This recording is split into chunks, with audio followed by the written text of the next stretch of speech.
Hello and welcome back to Matt Hayes' Tottenham Blog and to another Tottenham transfer roundup as Fabrizio Romano gives us some great news that Sevilla are willing to accept a cut price for Jules Kounde this summer as they look to ship him on. I'm delighted to say we're joined by a fantastic panel tonight with Darius from Paxton Road TV, Brian Daigle from Tottenham Away and of course Henry from Henry Wright TV to talk through all of this, including updates on Takehiro Tomiyasu, Harry Kane and potentially a departure for Harry Winks this season. But before we get started, before we dive into all of that, let's go around the house. Darius, we'll start with you. How are you getting on this evening? I'm doing great, mate. Honestly, I've missed so much of this Switzerland-Spain game. I didn't even realise it went to extra time. So I have to go and check out that game afterwards. And I am looking forward to this Belgium-Italy game because I've got quite a few players in my fantasy team playing. So I've got to keep my eyes open. But I'm doing good. I'm doing good. Good to hear, Joel. I completely forgot about my fantasy team, so it's definitely in the gutter. The way I started anyway, it wasn't a very good start. Brian from Tottenham Away, how are you getting on? I'm doing fantastic. Thank you, man. Always a pleasure to be on your channel and with these guys as well. Yeah, I'm looking for the Belgium-Italy game because my second favourite Spurs player of all time, Mr. Jan Vertonghen, is playing. So where he goes, I go. So come on, Belgium. Absolutely, love to hear it. Henry, tuning in again tonight. How are you getting on? Yeah, I'm good, thanks. Always a pleasure. And my fantasy team's actually doing all right. I captained Shaqiri, so he got a goal, so that was all right. But yeah, we move. Lots of transfer news, and obviously a pleasure to be back on.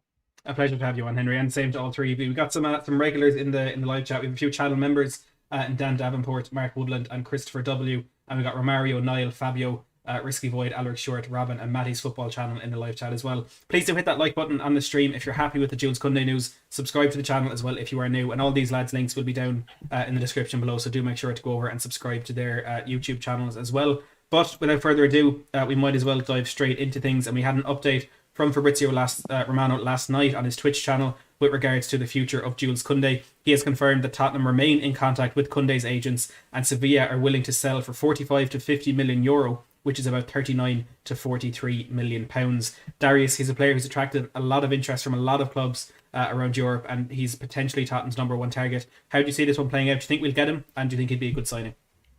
Well, I think you saying he's attracted interest from a lot of clubs really probably answers that question right there. I mean, I've never known Spurs to really get into a proper bidding war. They normally seem to sort of bail out when other interest from other clubs are there. So I don't know whether we're going to get him, but being linked with him gives me hope, I guess. I mean, we need a centre-back of real elite quality, in my opinion, to sort of replace the void that Toby and Jan have left. And I know Toby's still here, but he doesn't really see himself. I know that he's lost his legs and so I think that getting in somebody like Kounde, who is young, who is very, very promising, who is very, very quick as well. I think that his pace is going to be I think pace of a centre-back is going to be very important. But I just think that his height, and are there other options out there that are better than him?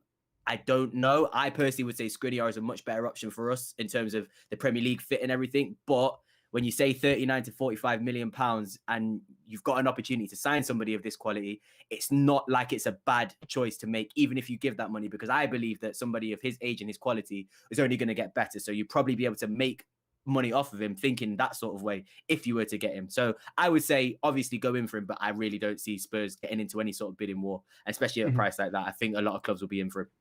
Yeah, that was my concern from the very beginning as well. Just the sheer fact that there are other teams out there who will be pushing for him and probably have Champions League football to offer could be a concern for us with this one. Henry, he's on the panel, but he's still coming in with those super chats with the £3. Says smash the like button, people. We've got 100 people in here and only 24 likes, so please do smash that like button. As Henry says, Henry, thank you very much for the super chat. We do appreciate it as always. Brian, Darius today talk about Jules Kounde. There could be better options out there with his price now potentially being cut to as low as £39 million. Do you think this is one that Tottenham just really have to go out for and try and get done as early as possible?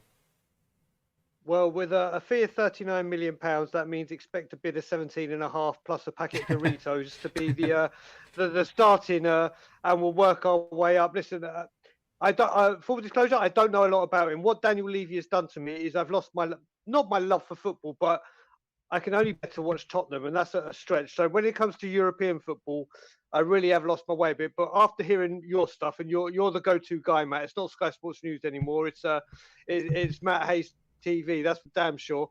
I've heard from all the other guys, from Henry, from Darius, from even in our chats, that he seems to be a player that could be the right fit for us. But I am completely with Darius, and I've said it since we didn't get him. Skriniar, to me, the way I look at it, if we play a back three, Rugden and Tanganga either side, and then you need a warrior, a marshal in between them to say, right, this is what we're doing, and it's screaming out for Skriniar. But this Kounde that you said that everyone's been talking about, it seems like a really good player, and we know how badly we need a good defence. So if he's available, why not?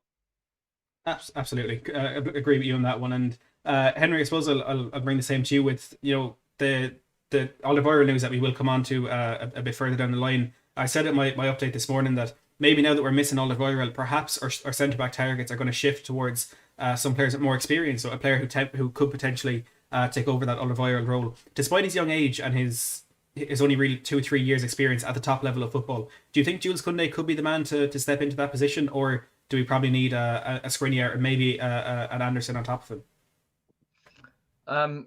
He reminds me a lot of, and this is obviously not as good, but Cannavaro. That's the sort of feeling you get. Both 5'10", agile, can't win a lot of headers, but they're a ball playing centre back. For me, I don't really want Skriniar. I'm one of the only players because he makes an awful lot of mistakes. When you've got someone like Milinkovic, the centre back for half his price, who's just as proven, and if not, I just don't.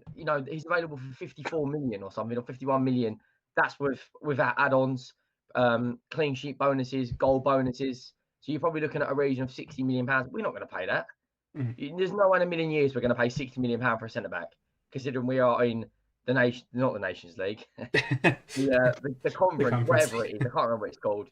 But for me, Milinkovic and Anderson will probably. I don't think we'll get the centre back from Sevilla, but he is an absolute baller. He's 5'10", and he can even play DM and left back. Probably right back, probably right wing as well. Yeah, exactly. You look at Arsenal paying 45 million for Ben White.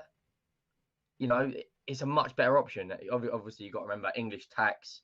Anyone who's English add 25% to their value. But yeah, do I think it will happen? Probably not. But it's it's nice to be linked with us, linked with players. It brings discussion. But if it will happen, I don't know.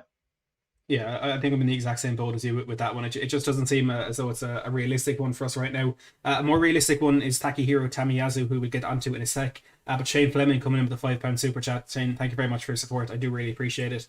The latest on Takehiro Tomiyasu is a number of sources in Italy are saying that Tottenham have submitted an official bid of about €18 million, which is 15 million plus 3 in add-ons, is about £13.9 million. Bologna won 20 to €25 million, which is £18 million, and Atalanta are also in the race, but an agreement with Spurs is close. Other reports are suggesting that West Ham are in the mix, but it's clear that the player wants Tottenham and a deal should be completed. Darius, we're hearing from Football.London today that if Tomiyasu does come in, he will be played in a left centre-back role to really allow Sergio Reguilon to bomb forward down that left-hand side. Do you think this is a Nuno Espirito Santo signing, or is it probably just one that fits into what Paratici wanted for the team in the first place? I'm not too sure. I think it has partly to do with obviously him being at Bologna in Syria, and Paratici obviously has a knowledge of that league, a significant knowledge of that league.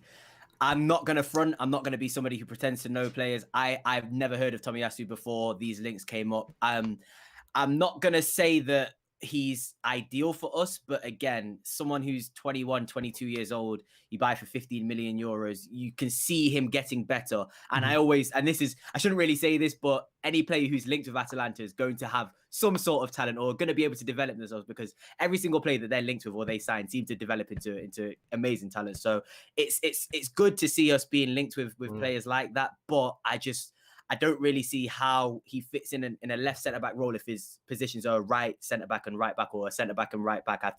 I heard that I think Ali Gold mentioned in his video something about him trying to play a similar role to what he wanted Reguilon and Doherty and Davis to do, or Aurier and Davis to do, where one fullback would necessarily bomb forward and then one would drop off. I don't agree with that. I think that really creates imbalance in the team, in the system. So I just think if you're going to play him, like you said, choose him as a centre-back or a right-back, and forget this whole hybrid stuff, because I just think that you won't be able to find an exact position for him. So if it was me, I would get him as a right centre-back or a left centre-back, like you said, to fill in for a Reguilon. I think that would be ideal as a three at the back.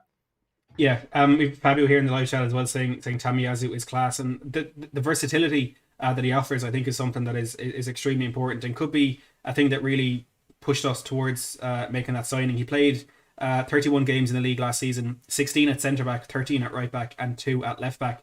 Brian, how important could that versatility be as we look to bring in a defender playing in what will essentially be a new system for Spurs? I think it'll be huge. Again, like Darius, I don't know everything about him, so I'm not going to start quoting, yes, he's this, yes, he's that. But if you look at it, I think the most important thing is what you said at the very, very beginning. And I mentioned it on 9 at 9 yesterday. It looks like we're going to play a back three with Nuno. Let's look at it and what he does, his preferred formation. And if this is what we need to do to get Reguilon away from playing left back, because we saw he was abysmal for the last season, like literally abysmal. We all know if he plays at wing back, we have a star on our hands. And whatever it takes to unlock that is what is a good move in my way. And it just goes to show again, as you said in this, we've offered 15 million. They want 22.5. It's just like, here we go again. But yeah, I mean, the thing is, obviously, I think the key to this is if we can get Reguilon at left back, and then you've also got Sessegnon to play wing back as well. That transfer could unlock a lot of potential that we already have. Yeah, I completely agree on that one. And Ryan Sessegnon, I think, is a very important piece of this puzzle that we're trying to put together. We did get an update on Alistair Gold from Alistair Gold and him today, which we'll touch on in a second. But before we get to those, Henry, we're hearing that Tomiyasu is, quote, buzzing to be linked with Spurs, and it's a move that he absolutely wants. And with the interest from West Ham and Atalanta, Spurs is the team that he has his heart set on joining now. Is that important in our pursuit of the player? Yeah, obviously, he's versatile. Like you said, he can play anywhere along the back three. But it just screams marketing deals. We've already got a marketing deal in South Korea with Heung-min Son. It's going to be exactly the same in Japan. You'll watch the Japanese flags will be all over the ground like it is with Son, and it will be a massive marketing deal in Japan. He'll go over there. He'll turn into an absolute superstar, like Heung-min Son is. Heung-min Son can't get out of a taxi. There was a video without him being swamped, and I'm talking not 5 or 6. I'm talking hundreds. He's like Ronaldo in Portugal. It will be the same with. Henry, you know what? Go on. So you know what? Let me throw this into the mix with you, because now you said that, it's got my wheelhouse going. Do you reckon that could be tailor-made for Son's exit? Because he still ain't signed this contract, and you talk about capturing that market. It could be one out. Okay, how am I going to get this market back? Oh, I know, one in. I think. I think Son's going to sign regardless if Kane stays or go. I think he's that sort of player where he's quite loyal. I'm not saying Kane's obviously not loyal, but Kane is a world-class player, and you can't keep a player like that at your club if you're not going to deliver silverware. And we all saw when England beat Germany, Sterling, Kane, and Grealish were hugging. Sterling's going, "This can be our front three next year, boys. This is Man City." With Son, he's a lot more. He doesn't go out. He doesn't use the media a lot. He's kind of quiet. He's that everyone's favourite uncle sort of person. He turns up to a party, you just go over and shake their hand. He's that sort of person. But yeah, this Japanese fullback, I watched a couple of compilations on him. He's actually looks like he can bar up the field a lot. We haven't got a ball playing centre back as much. I know we've got Lord of the Pings in Toby, but Jan's gone. Eric Dyer can't pass. Eric Dyer can't even pass 4 yards, and Davinson Sanchez is a wannabe Idris Elba. So when you look at our players, we need serious investment in that defence, and Paratici is doing everything he can to bring in decent players. Do you know what? I'm so disappointed I've never heard the nickname Lord of the Pings before. Yeah, that's definitely getting used. That's definitely getting used. It's absolutely fantastic. I've been using Davinson Elba as well, sir, or Idris Sanchez. It's so obvious. Once you see it, you can't unsee it. If you look at some of Toby's balls, they are literally on a sixpence. Him and Dele Alli. Van Dijk can put it in an area. This geezer, you don't need a sat nav. He will find you. He will just launch it into the area, and you've got to make it. You've got to get on the end of it. Him, when Dele Alli was in his prime, when the ball was at Toby Alderweireld's feet, you knew something was about to happen. That was glorious, wasn't it? Those Dele Alli runs, they were glorious. Absolutely fantastic. In the volley. You knew something was going to happen. Looks like it's going to penalties in the Euro 2020 game, by the way. I'm just going to quickly bring a few more updates from Alistair Gold. We're going to get quick fire answers off you guys on these ones. Darius, we'll come to you first. We're still interested in Joachim Andersen. Do you want him at Spurs? I know we're going to speak about the Toby stuff, but I think that's going to be pivotal in whether he comes. If Toby goes 100%, I think he has to come in. I think 2 centre-backs have to come in, and then you have to consider bringing in somebody like a Tomiyasu who can play as a hybrid, maybe centre-back and a right-back, because for me, it seems to me that we're going to play 3 at the back. I think Nuno will probably deploy 3 at the back. And for me, you have to have 5 centre backs in your team if you're going to play 3 at the back. If you're playing 4 predominantly, then you can get away with 4 centre backs. But I really think if you're playing 3 at the back, you need 5 centre backs. And you can have players, like I said, who can cover positions or more than one position. But somebody like an Anderson, who has proven himself in the Premier League now, I think is a talent. I think has good distribution skills. Obviously not on the level of Toby, but I think that he could replace that sort of tactic that we can deploy, as in he can be the person to spray balls out from diagonal to sort of make transitions a lot quicker. But yeah, I mean, I don't really see a problem. The fee is not that bad. I mean, he's not that bad of a player at all. He literally came into Fulham and was captain, so he will bring what you need in the back line. I think it will be a good sign, and it's just whether obviously Toby goes it or not. I think that will decide whether he comes. But if Toby goes, I am 100% for I forgot his name now, Anderson coming in. And you know what? It's actually a very interesting point you bring up, because I've been the last couple of weeks, maybe the last 2 or so months, I've been absolutely sure that Joachim Anderson will come in. And with Alistair Gold saying that Alderweireld actually told the club he's leaving a few months back, maybe that is why they did work on that deal so quickly. We got a few good people, or welcoming some people in the chat. We got Trevor Kane, Colin Turner, Mark Swift. Good to see you all in the live chat. Brian, quick fire one for you. Alistair Gold says Ben Davies is expected to stay at Spurs. What are your thoughts on that? Listen, okay. So Ben Davies, okay, to me, yes, he needs to go. Don't get me wrong, he needs to go. But if you look at the Deadwood as a whole, I don't think he's one of the ones that are rotting the rest of the squad. Yeah. And then when you look at it as well, he plays as a left central defender in a back 3 for Wales. Mm-hmm. And he looks a lot more, all right, he hasn't been brilliant for it, but he looks a lot more assured there than he does trying to play left wing back or at left back. So for me, the main case is trying to get as many of the Deadwood out as possible so they don't stick their claws into the new guys. Ben Davies, if he has to, do I want him to go? Yes. But do I want him to go before a Sissoko, an Aurier, a Dele? No, I don't. So if he's here, okay, whatever. I don't think he'll do much damage to the actual rest of the squad. But if we get a chance for him to go, I'm 100% behind it. Yeah, I think I'm of the same opinion there on that one. He's not the most urgent one to get rid of, but if the option came around, it's definitely one that we should entertain. Dan Davenport's been a member for 3 months. Dan, thank you very much for the support on the channel.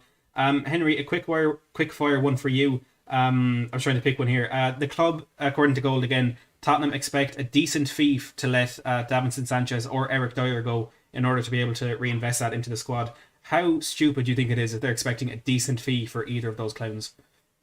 Well, to sum this up in a nutshell, Daniel Levy is an accountant, so whatever he pays for a player, he automatically thinks he's going to get it back for a player. We paid nearly 40 million for Sanchez. He's not even worth 4. He has the IQ of a fucking fish tank. He's got nothing going for. Just talking on defenders, right?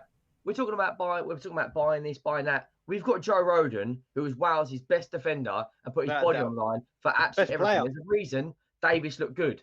And also Anderson. 100%. We've got a history with good Denmark players. Eriksson, Højbjerg. Bring him in. Højbjerg sits in front. You've got the Viking, and you've got another Viking at the back. You bring in someone else, and you start building, but it all comes from the top. Tell him bring Damsgaard as well. Would you say? Tell him bring Damsgaard as well while they're at it. Yeah, honestly, if he actually does, and what Paratici says, and buys decent players, I do not want to be fucking Harry Winks and Sissoko. Honestly, if Villa want to pay 30 million, what you do is I will pay for the taxi to send that man to Birmingham. See you later, off you go. Because he's brain dead. 2 goals in 130 appearances. I've scored more in Sunday League. Just don't get it. What are you offering? Yeah. What, 80 grand a week for what? No, you can't pass, you can't assist, you can't tackle, you can't even run. How are you a professional footballer? You're stealing a living. Dele Alli with his flipping pound stretchers, rude Hullet haircut as well. Jesus Christ. I think we'll get on to Ali in a second, but just on the point of Davinson.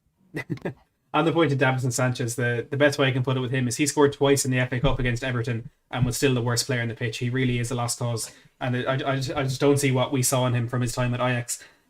Just a few more things that Alistair Gold gave us today. He said that links to Conor Cody at the moment are seen to be wide of the mark as Sergio Busquets misses Spain's first penalty. there will be movement in attacking midfielders this window. I wonder, is Dele Alli one of those players? Could there be some incomings? I see a few people asking about Marcel Sabitzer.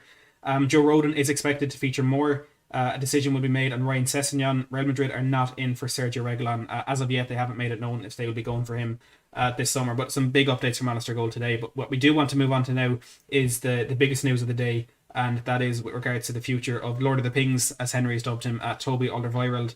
Charlie Eccleshare announced this morning that Toby Alderweireld has told Tottenham he wants to leave the club this summer, and he is confident that a deal can be completed following the conclusion of the Euros, which could be as early as tonight for Belgium.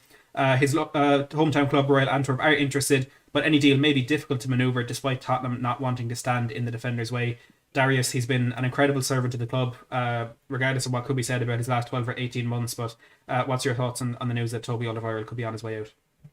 I think it's sad. Don't get me wrong. I think it's really sad. I think Toby and Jan were probably, in my time, my favourite centre-back partnership.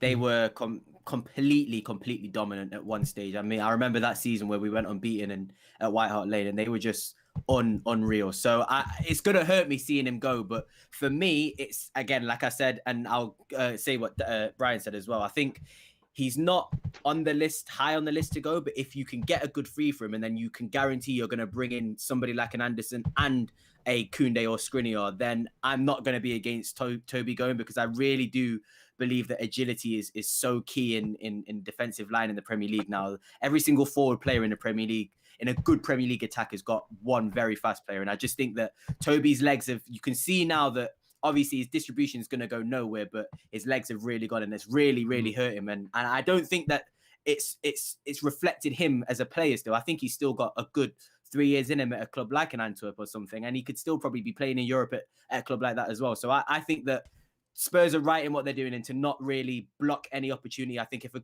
decent offer comes in, I think you just let the guy leave, knowing that you're going to get in 2 centre-backs. And if Toby does leave, I think you should get in 3 centre-backs personally. But if that's going to happen, I'm not too sure. Yeah, I agree with you on that one. It was a bit of a surprise to me how adamant the Paratici and I assume Nuno are with going to a 3 at the back, because it just means we have to buy more centre-backs, because we barely have the personnel as it stands to play a 4 at the back. But I think there will be some interesting movement on those centre-backs. I still want to say quickly as well, to give back to some of the channel subscribers, I have changed the live chat to subscribers only, so if you're not subscribed to the channel, you won't be able to send messages in, just to thank those who do support the channel by hitting that subscribe button. Brian, we'll quickly get your thoughts on Toby Alderweireld. He's, like I said, been a fantastic servant to the club. You mentioned Jan Vertonghen as one of your favourite Spurs players of all time. I think Toby Alderweireld is in a similar vein for me anyway. How would you rank him in terms of the centre-backs you've seen at Spurs in your lifetime? He's right up there. Listen, I mean, I've seen a lot of them, and obviously I've been supporting Spurs since '83. I was born in '79, and I've been going regularly since the early '90s. I've seen the Mabberts, I've seen the Kings, I've seen the Colin Calderwoods, I've seen the Ramon Vegas, I've seen I've seen a lot of bad and I've seen a lot of good. But those 2 years where Toby and Jan were together, where we finished 3rd and 2nd, we had the best defence in the league.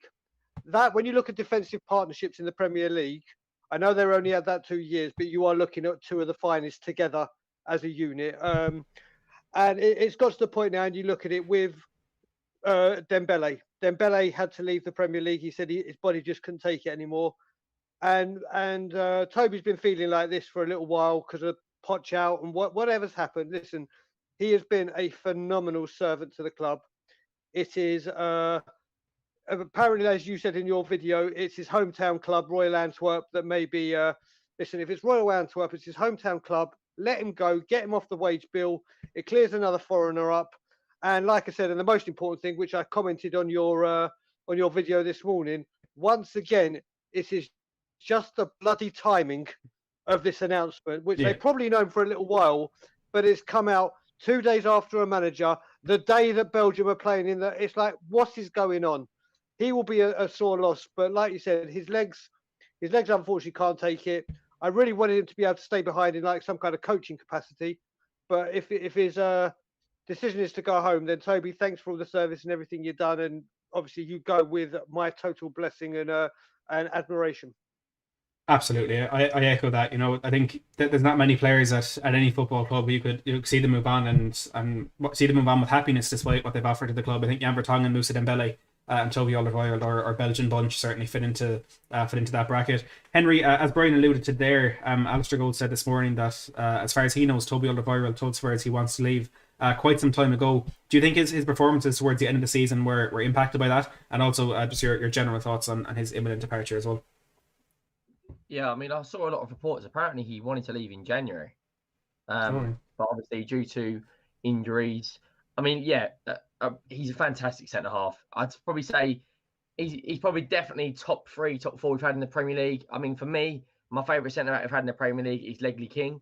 Ability wise, I think Jan and Campbell, Campbell's a complete C-bomb, but ability wise, he was unbelievable. Alderweireld in that bracket. They were, Toby and Jan, Toby-Wan Kenobi and Anakin Skywalker, mate. Absolute duo of dreams. Like Pringles and dip, duo of dreams. He was an unbelievable player and still is. And I think going to Antwerp's a bit of a, Jan's gone to Benfica and he's 2 years older. You could easily still play in Europe. You could easily go to a La Liga club or a Serie A club, maybe where the game's a lot slower. The Premier League is so fast-paced.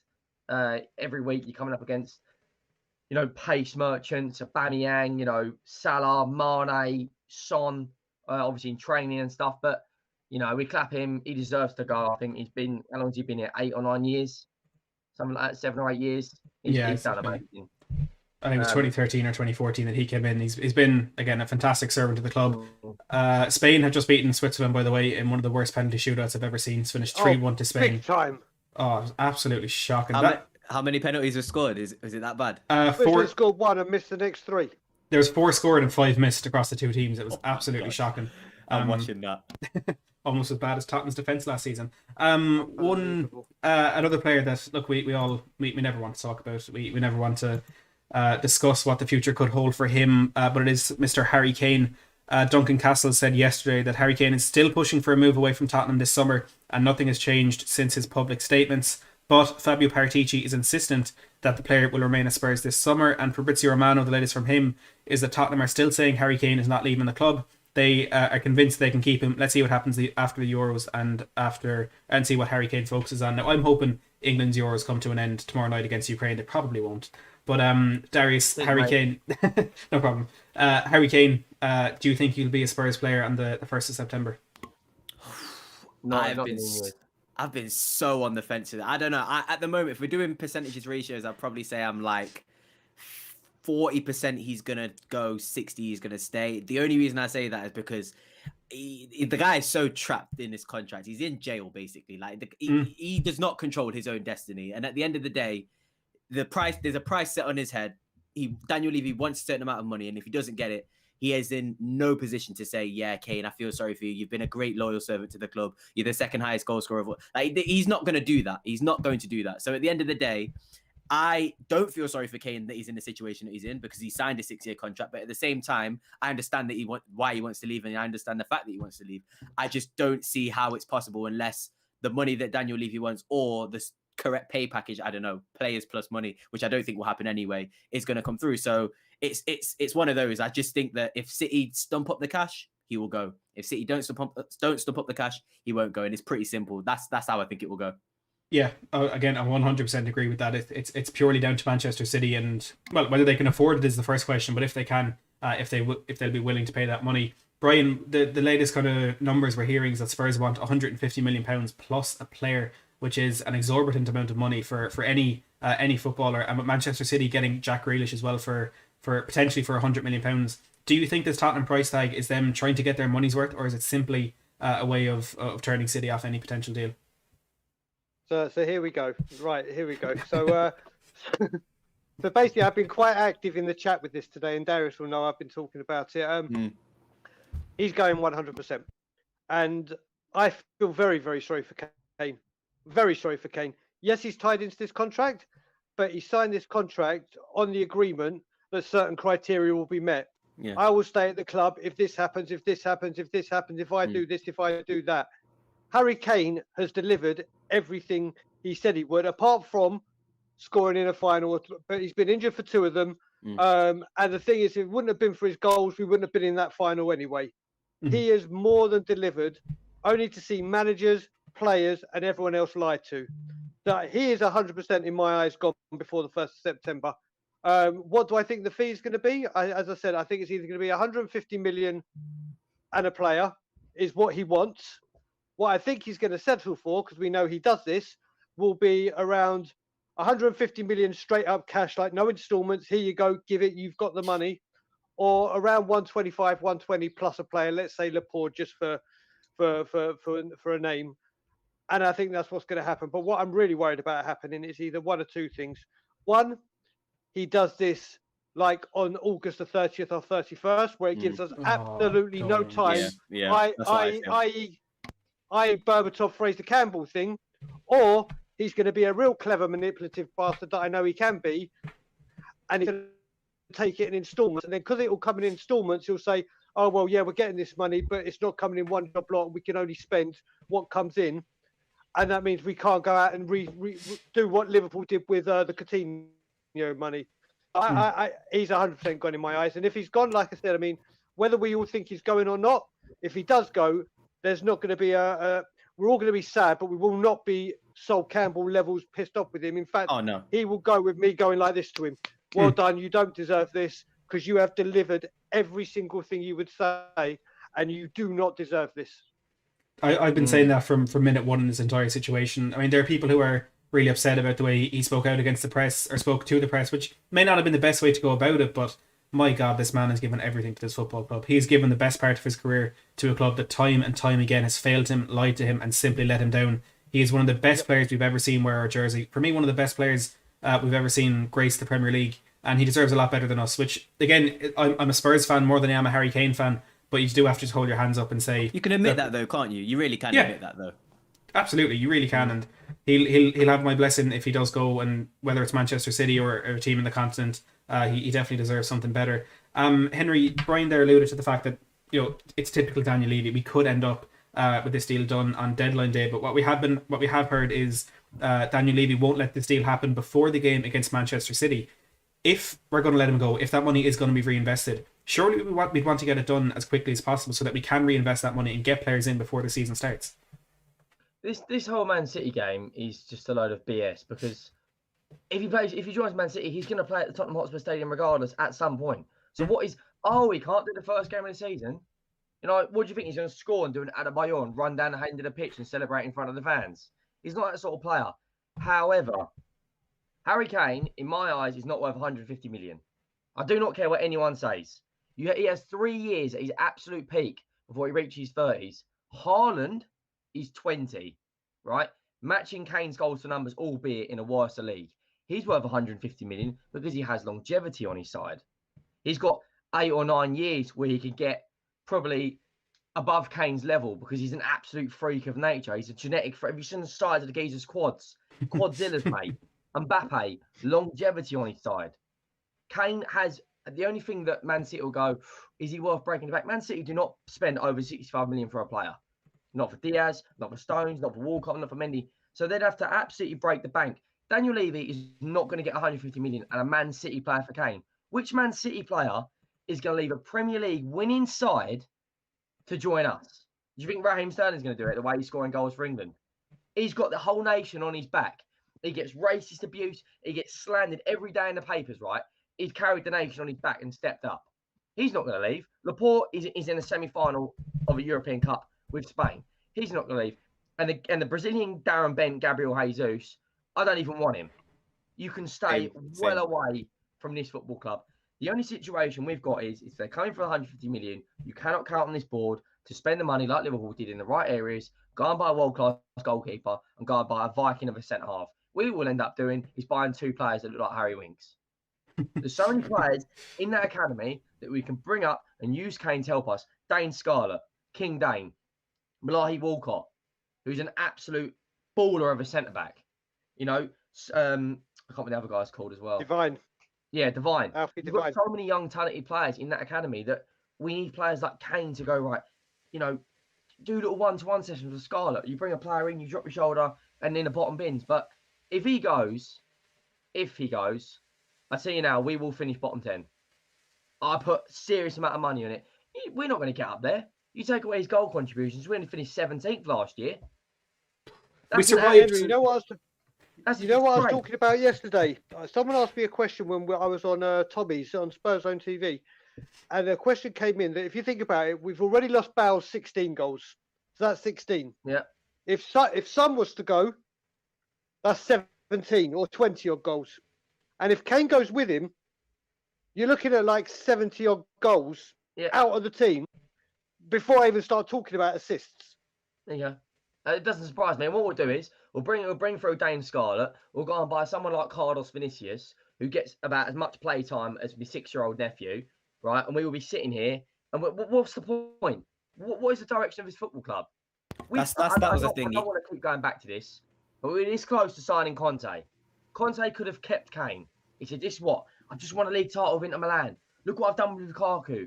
I've turned Eriksen's career around at Inter Milan. This is what I can do for you." Instead, we've got 2.0 Jose Mourinho. Let's not forget Wolves finished 12th or 13th last year. What are we expecting? Miracles. This man, we're going to make you proud. Watch us get absolutely slapped against Man City first game of the season. And it will be, you're going to make us proud. We're not going to beat them. And then we've got Wolves away the next game, which is just convenient. We'll end up going and thinking of place out on a 0-0 clean sheet. He's put so much pressure on him saying, we're going to make you proud, because it's some absolute BS script by Levy. Yeah, the DNA stuff was just... Who that was so obvious. It was that so DNA thing. So we said DNA in we need to find our DNA. What's our DNA? Bottling finals. Tell me what it is. Because in the 80s and the 90s, before you were here, you absolute dinosaur, we were the first team in the 70s to win the Europa League. We're the only team in the history of the FA Cup to win it as a non-league team. First team to do a double. But you know, right, before Arsene Wenger took over Arsenal, we had 5 more FA Cups than them. Look at it now. They've got 6 more than us. Henry, you know the sad thing? The sad thing is as well, Stelios sent me today a picture. He's been in the job 2 days, and already Nuno is in the Spurs catalogue modelling the joggers for sale and having new amazing technology. These joggers that are available for £80, and it's Nuno modelling them in the Spurs catalogue. £80. Those joggers. He's been there less than 48 hours. Honestly, mate. It's all about money. That's all he cares about. Is revenue. You know, have you heard about the golf course and the art gallery and what he's doing? The art gallery is fantastic. We're going to sing Kumbaya around there and roast marshmallows. I've said it. He's turning Tottenham into a mini city. He bought the rights for White Hart Lane Station off of TFL, right, to call it the Tottenham Station. How about you put some money into the epoxy players instead of buying a train station? You complete dinosaur. He's playing Monopoly. I keep telling people he's playing Monopoly, and he thinks Tottenham is Park Lane with 5 hotels. I love that. That's exactly where we're going. Silver Surfer here with the 179 rupees says Kane is going nowhere this year, period. But look, Silver Surfer, I certainly hope you're right. I personally don't think he is going anywhere, because I think Tottenham will price Man City out of a move. But next summer, I think we will see an end to Harry Kane's time at Spurs. There's over 300 people watching right now, so I do want to remind you to hit that subscribe button down below and hit that like button as well if you are enjoying the stream. And the links to Paxton Road TV, Tottenham Away, and Henry Wright TV are all down in the description as well. If you want to go and subscribe to them, I highly recommend that you do. Before we do wrap it up, because I'm just conscious of time, I do want to bring a few more stories that have been going around the media in the last couple of days. One of them, which is going to bring a lot of excitement, is that the Telegraph Sport are reporting that Aston Villa are keeping a close eye on Harry Winks, potentially a move on the cards there. A Heung-min Son contract announcement is expected very soon. Alistair Gold, Fabrizio Romano, DiMarzio, all the reliable ones saying that will be done. Gareth Bale and Carlos Vinicius have officially left the club as of midnight yesterday following the expiration of their loan deals. A few reports in Italy from Corriere della Sera are saying that Tottenham are in contact with Joaquin Correa of Lazio over a potential transfer. He has told the club he wants to leave. Time Sports are saying that Tottenham have held talks with Fiorentina over signing striker Dusan Vlahovic, and we have apparently renewed our interest in Max Aarons. Julian Lawrence of ESPN saying Tottenham is a potential destination for Anthony Martial of United this summer. And Ebola are saying that Sporting Lisbon have told Spurs that midfielder João Palhinha will now cost way over €30 million. So a lot of stuff to keep an eye on there. A lot of updates we'll be getting over the next couple of days. I want to thank Duncan, Ansong, Isaac, and everyone else who has subscribed. We do massively appreciate it. And there's 3 more channels that I highly recommend you go and subscribe to. And we're going to go around the house and let our own resident experts tell you what those channels are about. Darius, first of all, thank you very much for your time today. Let everybody know all about Paxton Row TV. I was going to say thank you very much as well. It's been an actual honor to be on this show, on this channel. It's honestly, I feel like I've made it now. I feel like I've really made it in the YouTube game, made it on Matt Hayes' channel. But no, you can check me out and Sam and Sid and Hotspur Hustler Mike all on Paxton Road. We do shows normally Saturday or Sunday, and then a Tuesday show as well. But I think we've got Euros content all up and down until the final. So yeah, give us a shout, and then make sure you subscribe to Henry and Brian at Tottenham Away as well, because every single one of these videos and everyone in the Tottenham community just A1 content. So yeah, make sure you subscribe to everyone as well. But yeah, Darius 3K on Twitter if you wanna rant with me as well on Twitter. Absolutely, everyone go over and check him out on YouTube and Twitter. Brian, look, I'm sure everybody in this channel knows where they can find you at this point, but if people are in for up for a Levy rant, let them know where they can find Mr. Daigle. Yeah, well, the home of the Levy rant is Tottenham Away, but I'm like Beetlejuice. If I hear Levy rant mentioned on any channel, I appear. So you just need to say my name 3 times and I'll be there. But yeah, we've got Tottenham Away. We normally do a Monday podcast. We've got the 2 Bryans tonight, which is 7 p.m. Eastern time and midnight back home. And yeah, it's with me, Shy, Stel, and the other Brian. And tonight it's the 2 Bryans, so obviously just me and Brian. And yeah, you can find us at Tottenham Away. But it's always a pleasure, Matt, coming on your show. Honestly, you are like Sky Sports breaking news being on this to me. I feel like one of those guys that sit around the table in the morning. So also love Darius in Paxton Road, love Henry Wright, and subscribe to them, and especially obviously to Mr. Matt Hayes. Thank you very much, Brian. I always appreciate your kind words and your support on the channel. Everybody, the 2 Bryans tonight at 12 p.m. UK time, is it? Correct. Or yeah, midnight UK time. Everyone go over and watch that with Brian and Brian Ireland. Henry, let them know where they can find you. Yes, obviously YouTube, Twitter, Instagram. It's Henry Wright TV. We're around 12, 13 subs from 2.4k, so we're slowly pushing there. But obviously subscribe to YouTube Fabrizio Romano, aka Matt Hayes. You know, the guy's doing absolute madness. I think it was middle of June you were on 8k, and now you're absolutely Tokyo drifting your way towards 10k. So it's absolutely nuts. Like, honestly, the work ethic this guy has, you don't understand. Doing content creation and a job at the same time is tough enough. You know, sorting the thumbnail out, sorting the news, sorting the stream, getting guests. It is, you know, it's very rewarding, but it is time draining. So make sure you go over to Matt and obviously subscribe to Darius and go over to Tottenham Way and support them. Absolute nutcases. But yeah, Henry Wright TV. That's a good way of putting it. Yeah, Henry Wright TV. We're slowly approaching 2.4k, so we're getting there. Thanks again for those kind words, Henry. And everyone, check them out. Like I said, links to all 3 of those channels in the description down below. We've Will Stapleton, Danny Kiriakou, The Bun, and Niall Lepore happy with the panel and the stream. Thank you very much, everyone, for your kind words. If you haven't subscribed to me yet, first of all, why? Second of all, we have a lot of transfer stuff coming up throughout the summer. Some more analyses of Nuno Espirito Santo and what he may bring to Tottenham, and experts analysis, hopefully from some guests throughout the summer, as you can see beside you in our targets like Tomiyasu and Jules Kounde. So please do hit that subscribe button. We're on the road to 10k, hopefully before the season starts. We're about 700 away as it stands, so fingers crossed we can get that done before Tottenham kick off their season against Manchester City, which will a game that will include Harry Kane. Just which jersey he will be wearing at the moment, we are yet to find out. But to everyone who's tuned in, everyone who's liked, subscribed, commented for the super chats, as always, thank you so much.